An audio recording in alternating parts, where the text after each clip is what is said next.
Wako.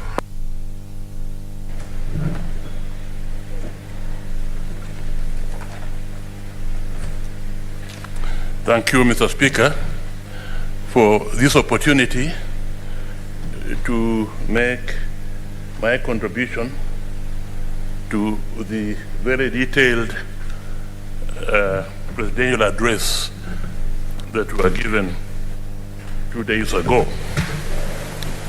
Mr. Speaker, I want first of all to commend His Excellency the President for an excellent address he gave on the state of the nation. He gave a very detailed brief on what his government has done really in the past 8 years. And one can see from the various statistics given in the various areas of economic development that indeed the achievement has been great.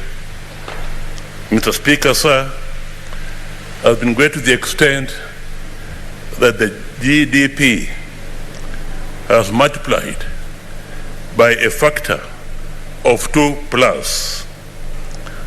from 4.74 trillion Kenya shillings to 11 trillion Kenya shillings, to the extent where we are now the 6th wealthiest nation in Africa. We were 12 before the president took over. That's really an achievement. To the extent where we are the leading country in Africa with household connections to electricity. In fact, that has tripled to 6.3 million households. The president outlined the various interventions that have been done by his government. In fact, well over about 17 major interventions have been made by his government in various areas, including, Mr. Speaker, agriculture. And in agriculture, I noticed, Mr. Speaker, sir, that whereas the intervention in coffee and tea was focused on the reform of the coffee and tea industries here, now to the extent where the tea farmers expect to get record money from their production. When it came to the sugar industry, it wasn't really so much reform, but it was basically the money given was for factory maintenance and payment of farmers. And I do hope that moving forward, the next government, the remaining period of the Uhuru government to the next government, they will focus more and appropriately to the reform of the sugar industry, on whose life depends many in the Western Kenya and also in the coastal regions. Mr. Speaker, sir. Of course, these major developments have come at a cost, particularly when you also look at the developments in the infrastructure. And here, Mr. Speaker, sir, I do believe that when it comes to infrastructure, the Uhuru government would be seen to have been a major government which contributed in a very transformative way to the infrastructure. The railway was built at the turn of the other century, and now we have, under Uhuru government, the SGR and so on.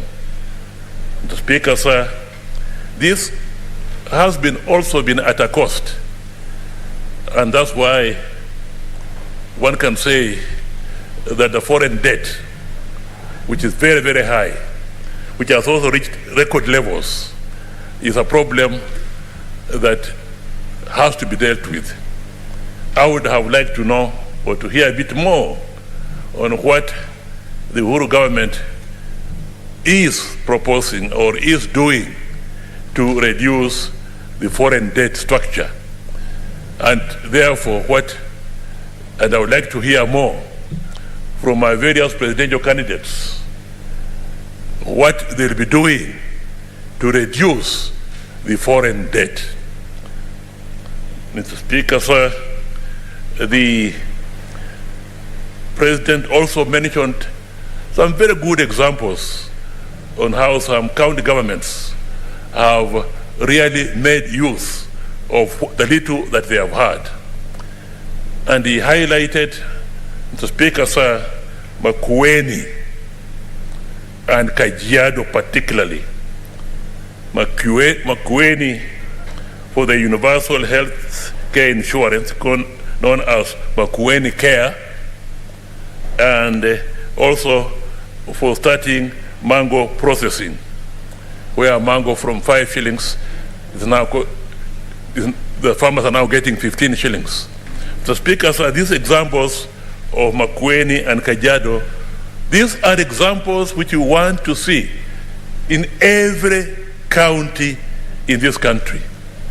The county governments should not just be there to receive the little they receive from the national government, but should be proactive in ensuring that within their own counties there is enough development, not only in agriculture but in other areas, so that their internally raised revenue can even beat what they get from the national government, and that can lead to greater development of the county. And if all counties did that, to the greater development of the country as a whole.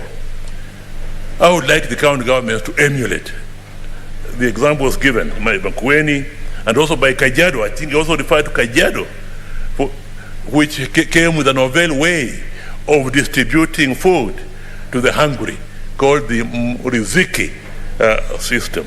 Mr. Speaker, sir. Mr. Speaker, sir, if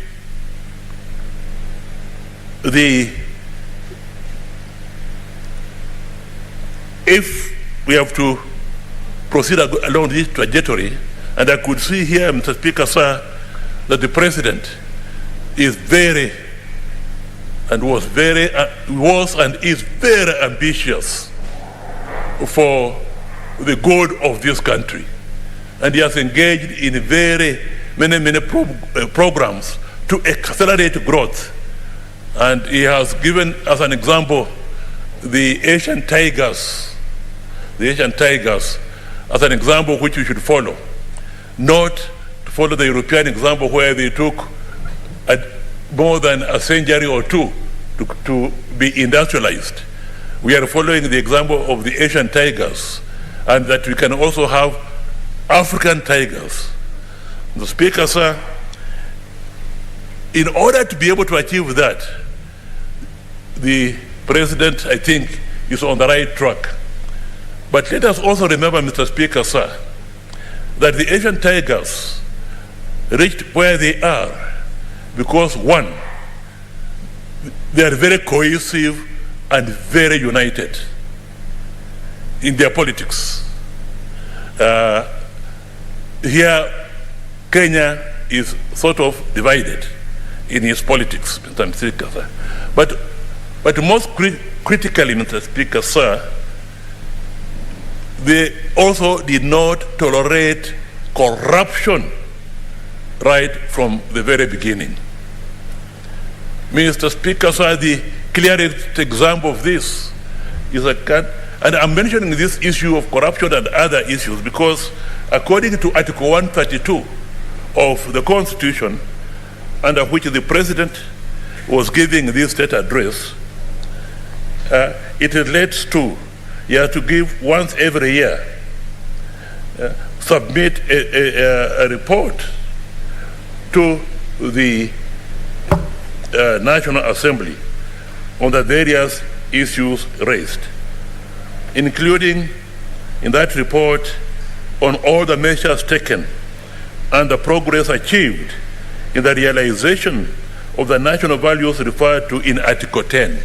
Now, under Article 10 of the Constitution, particularly if you refer to Article 10, 2A, the national values and principles of government include,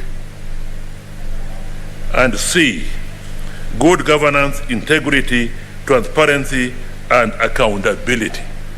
Mr. Speaker, sir, I would have liked to hear from the President that as we embark to emulate and, if possible, surpass the Asian tigers, and he is laying and has laid the foundation for that in the infrastructure and in many of the big projects that his government has undertaken.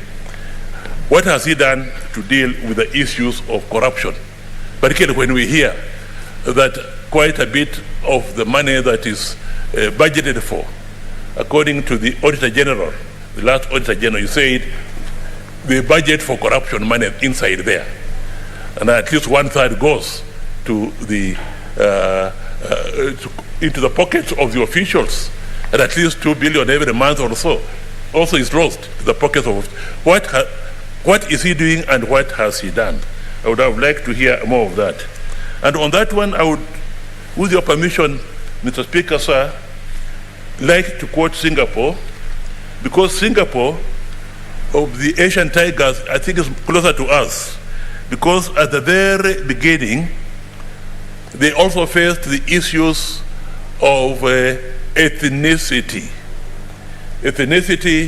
amongst the people of Chinese origin and people of Malay origin and people of Asiatic origin. And there were fights, communal fights, and many people died. But Lee Kuan Yew was able to deal with that issue. And then he turned now to the issue of corruption. And without going into very much, I would like to just read what Lee Kuan Yew said. He said many things about corruption, but let me just make one quotation to Speaker, sir. It is clear, and here I'm reading, it is clear to Lee that for a nation to beat corruption and build a just society, the cleansing has to start at the very top. In his speech for the Africa Leadership Forum in Singapore on 8th November 1993, he stated, and here I just quote, and I'll leave the quote to speak for itself, that once a political system has been corrupted, right from the very top leaders to the lowest ranks of the bureaucracy, the problem is very complicated. The cleansing and disinfecting has to start from the top and go downwards in a thorough and systematic way. It is a long and laborious process that can be carried out only by a very strong group of leaders with the strength and moral authority derived